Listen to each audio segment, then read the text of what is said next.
Hi friends, welcome back to my channel Santosh Jagarwal blogs. అయితే friends, ఇప్పుడు మేము కాణివాడ ఆంజనేయ స్వామి దర్శనం చేసుకున్నాము. భక్తులు అనేవాళ్ళు చాలామంది వచ్చారు. అయినా కూడా ఏమీ ఇబ్బంది లేకుండా చక్కగా ఆంజనేయ స్వామి మేము దర్శనం చేసుకున్నాము. మరియు మీకు కూడా ఆంజనేయ స్వామి దర్శనం చేయించాను. ఇప్పుడు మేము సిరోయికి బయలుదేరాము ఇక్కడ నుంచి. అయితే ఇప్పుడు మేము కారులోనే మధ్యాహ్నం అవుతుంది కదా, కాబట్టి మేము ఇంటికాడ నుంచి ఫ్రూట్స్ తీసుకొచ్చాము తోడు తినటానికి మధ్యలో. అయితే వీటిని ఏమంటారంటే ఖర్జూర్. మా మమ్మీ అందరికీ సంచిలోంచి అందరికీ పంచిపెట్టి ఇస్తుంది. మా యక్షిత్ ఏమో అటుకులు టిఫిన్ తింటున్నాడు. ఇది కూడా ఇంటికాడ నుంచే చేసి తీసుకొచ్చామన్నమాట. ఈ అటుకులు ఉంటాయి చూడండి, వాటిని నీళ్ళల్లో నానబెట్టి తర్వాత తాలింపు వేస్తారనమాట. అది కూడా ఇంటికాడ నుంచి చేసి తీసుకొచ్చాము. మా యక్షిత్ చెప్పాడు, నాకు అటుకులు అంటే ఇష్టం, అది టిఫిన్ చేయండి నాకు మధ్యలో తినటానికి అని చెప్పాడు. చూడండి, వీటిని ఖర్జూర్ అంటారు. ఈ ఫ్రూట్స్ అనేవి నాకు తెలిసి ఆంధ్రప్రదేశ్లో ఉండబట్టుకుంటా.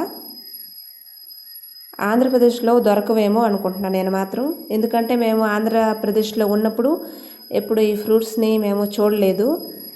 ఈ ఫ్రూట్స్ ఏంటంటే అవి ఎండు ఖర్జూరం ఉంటాయి చూడండి, ఎండు ఖర్జూరం అయితే వస్తాయి, ఆంధ్రప్రదేశ్లో కూడా ఉంటాయి. నాకు తెలుసు, ఆంధ్రప్రదేశ్లో కూడా మేము చూసాము ఎండు ఖర్జూరం అయితే. కాబట్టి ఏంటంటే చెట్ల మీద నుండే పండిన ఖర్జూరం అనమాట, పచ్చి ఖర్జూరం, చెట్ల మీద పండిన ఖర్జూరం. ఇక్కడ రాజస్థాన్లో అయితే ఈ ఖర్జూరం సీజన్లో మాత్రం చాలా దొరుకుతాయి. సీజన్ వచ్చినప్పుడు అన్ని బజార్లో ఎక్కడ చూసినా ఇవే దొరుకుతాయి అన్నమాట. చాలా తింటారు ఇక్కడ ఈ ఖర్జూరం అంటే. మళ్ళీ తినటానికి కూడా మాత్రం అబ్బో చాలా తీయగా ఉంటాయి, అసలు చాలా టేస్టీగా ఉంటాయి. ఎండు ఖర్జూరం కన్నా ఈ పండిన చెట్ల మీద పండిన ఈ ఖర్జూరాలు మాత్రం చాలా టేస్టీగా ఉంటాయి తినటానికి. అయితే అయ్యే మేము తీసుకొచ్చాము. మేమైతే సీజన్లో కిలోలు తీసుకొచ్చి తింటామన్నమాట. మాకు బిన్మాల్లో పక్కనే మండీ వచ్చింది, సబ్జీ మండీ. అక్కడ చాలా వస్తాయి అన్నమాట, కూరగాయలు అవి అన్నీ కొంచెం తక్కువ రేట్లో దొరుకుతాయి అన్నమాట. మొన్న మక్కాయి మండీకి వెళ్ళినప్పుడు ఒక 5 కిలోల సంచి తీసుకొచ్చేసింది. ఇవి తినటానికి చాలా తీయగా ఉంటాయి. आपको भी हमारे गाड़ी के बारे में दुख लगेगा, तो कैसे कि हमारी गाड़ी को ना ठोक दिया बाइक वाले ने. అయితే ఫ్రెండ్స్, మా యక్షిత్ మీకు ఈరోజు మేము కాణివాడకి వస్తుంటే ఆంజనేయ స్వామి గుడికి వెళ్తుంటే మా కారుకి ఏమైందో మీకు చెప్పాలనుకున్నాడు. కాబట్టి నాకు చెప్పాడు, నేను గైస్కి చెబుతాను మా కారుకి ఏమైంది ఈరోజు అని. నేను చెప్పాను, మరి నువ్వు ఏం చెబుతావురా, నీకు ఇది తెలుగు ఛానలు, నీకేమో తెలుగు రాదాయే, నువ్వు హిందీలో చెప్పేదేమో వాళ్ళకి ఎదురోళ్ళకి ఏం అర్థం కాదు, కాబట్టి నువ్వు ఏం మాట్లాడతావురా అని చెబితే మా యక్షిత్ చెబుతున్నాడు, కాదు నేను గైస్కి హిందీలో చెప్తాను, కానీ నీకొచ్చు కదా తెలుగు, నువ్వు తెలుగులో చెప్పు వాళ్ళకి అని చెబుతున్నాడు. అయితే ఫ్రెండ్స్, మా కారుకి ఏమైందంటే మేము కాణివాడ ఊరు లోపలికి కూడా ఎంట్రీ అయ్యాము. అయితే అక్కడ చాలా వెహికల్స్ వెళ్తున్నాయి అన్నమాట, పక్క నుంచి చాలా వెహికల్స్ వెళ్తున్నాయి. అన్నీ కాణివాడ ఆంజనేయ స్వామి దర్శనానికి అన్నీ వెళ్తున్నాయి ఎక్కువ శాతం.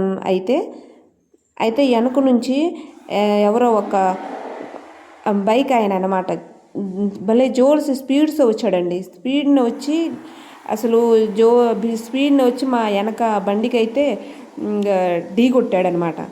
ఢీ కొట్టేసరికి అసలు నా ఫోన్ కూడా కింద పడిపోయింది, అంత బాగా జటకారి తగిలిందనమాట బండికి. నా ఫోన్ కూడా కింద పడిపోయింది. అయితే నాకు మాత్రం చాలా భయం వేసింది, అమ్మో ఏమైందో అని. అయితే మా జిత్తు భయ్య బండిని ఆపేసి ఇంకా వెళ్ళి చూశాడనమాట. మా బండిని ఢీ కొట్టిన వాళ్ళు కూడా అంతన కింద పడిపోయారు, 3 అనమాట. 2 మగోళ్ళు, 1 ఆడామ, 3 కింద పడిపోయారు. అయితే మేమందరం కారు దిగి వెళ్ళి వాళ్ళని చూసామన్నమాట. చూస్తే వాళ్ళకి ఏమంతగా దెబ్బలేమి తగలలేదు, అందరేమో సేఫ్ అయ్యారనమాట. కాకపోతే మా బండికి మాత్రం ఆ లైట్లు అనేవి పగిలిపోయినాయి. ఇంకా చుట్టుపక్కల మనుషులు కూడా చిన్నగా పోగయ్యారనమాట. ఇక ఆ మనుషులు కూడా ఆ బైక్ ఆయన్ని కొంచెం తిట్టారు. ఇక మా బండికి జరిగిన నష్టాన్ని కూడా వాళ్ళు పే చేపిస్తుంటే మా జిత్తు భయ్య వద్దని చెప్పాడు. మా జిత్తు భయ్య అది చాలా సాఫ్ట్ హృదయం అండి. ఫస్ట్ అయితే కింద పడిన వాళ్ళకి ఏం జరగలేదు, అది చాలు, బండికి జరిగిన డ్యామేజ్ దేముందిలేండి, నేను చూసుకుంటాలే అని చెప్పాడు. అంత పెద్ద మనస్తత్వం అండి మా జిత్తు భయ్యది. అయితే ఫ్రెండ్స్, ఇప్పుడు మేము సిరోయికి అయితే వచ్చేసాము. ఇప్పుడు మేము సిరోయికి ఎందుకు వచ్చాము అనేది మీకు చెబుతాను.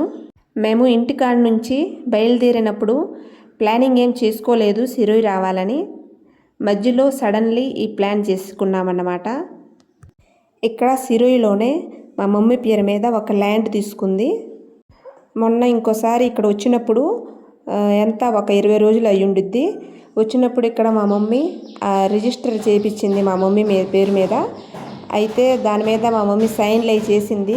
ఇంకా కొన్ని ఫార్మాలిటీస్ అనేవి బాకీ ఉంటే ఇంకా రిజిస్టర్ అనేది తర్వాత తీసుకెళ్ళండి అని చెప్పారు.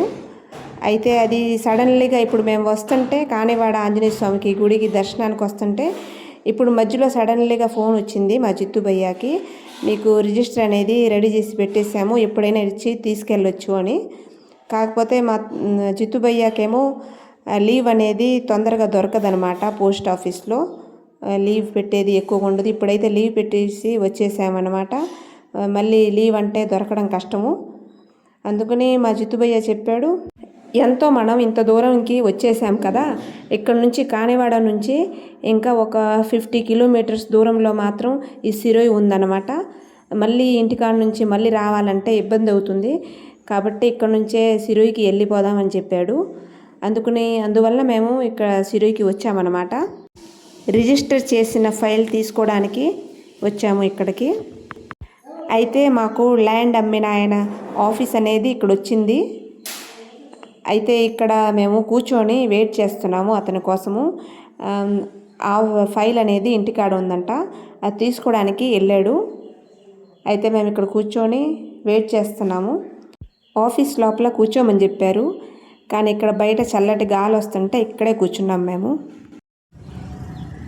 అయితే ఫ్రెండ్స్, ఈరోజు కానివాడ ఆంజనేయ స్వామికి గుడికి వెళ్తున్నప్పుడు మధ్యలో ఎవరో ఒక బైక్ ఆయన, బైక్ మీద ఇద్దరు కూర్చున్నారు. మధ్యలో ఒక ఆడ కూర్చుంది. స్పీడ్లో వస్తున్నారు. వచ్చి మా వెనకాల మా కారు లేదు, మా సిట్రోన్ సిటీ కారు ఉంది చూడండి, ఈ కారుకి వెనకొచ్చి డాష్ కొట్టేశారు. ఆ కొట్టడం వల్ల వెనక లైట్ ఉండిద్ది చూడండి, కారు వెనకాల లైటు, ఆ లైట్ ఒక తెగింది, పగిలిపోయింది అసలు మొత్తం. అంతగా ఏమీ జరగలేదు, కానీ కొంచెం లైట్లు అనేవి కొంచెం డ్యామేజ్ అయినాయి. అలాగైందండి మాకు ఈరోజు. అయినా దేవుడి దయ వల్ల ఇంతట్లోనే సరిపోయింది. ఆంజనేయ స్వామి దయ వల్ల ఇంతటితోనే సరిపోయింది, ఏం పెద్దదేం కాలేదు దేవుడి దయ వల్ల. చూపిస్తాను ఉండండి మీకు ఇప్పుడు.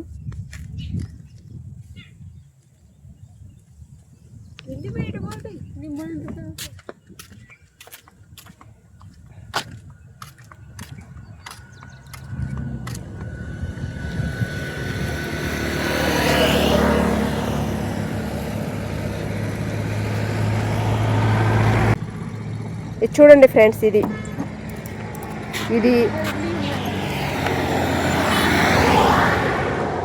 దీనికేమో సొట్టబడిపోయింది, లోపలికి వెళ్ళిపోయింది. ఇది చూడండి,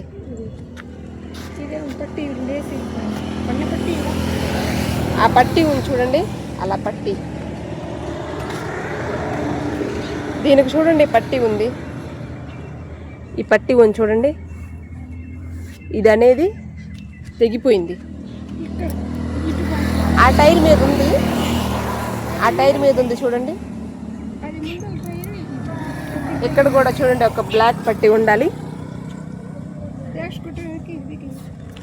వెనక ఢీ కొట్టేసరికి ఆ బండి ఇది కూడా లెగిసిపోయింది అనమాట. ఈ బ్లాక్ పట్టీ అనేది ఈ టైర్ మీదది లెగిసిపోయింది.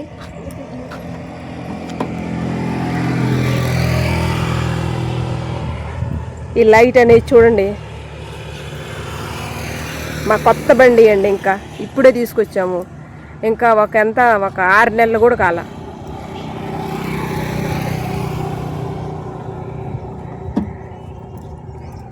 ఇలా జరిగిపోయిందండి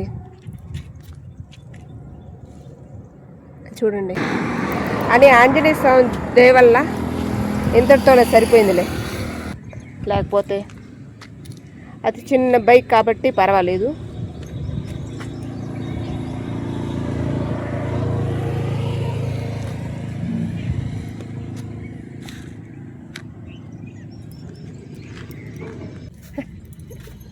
ముందుకి ఇది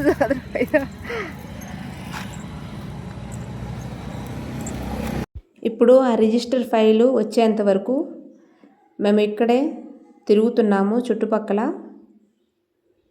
ఇక్కడనే ఏరో ల్యాండ్ రెసిడెన్సీ అని ఇక్కడ కూడా ల్యాండ్లు కట్ చేసి ఉండేవి, ఇవి కూడా అమ్ముడుపోతున్నాయి.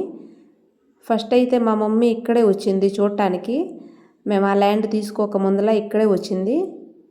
మా మమ్మీకి అయితే ఇక్కడ చాలా నచ్చిందంట. వెనకనే ఆరావళి పర్వతాలు బాగా స్పష్టంగా కనబడుతున్నాయి చూడండి.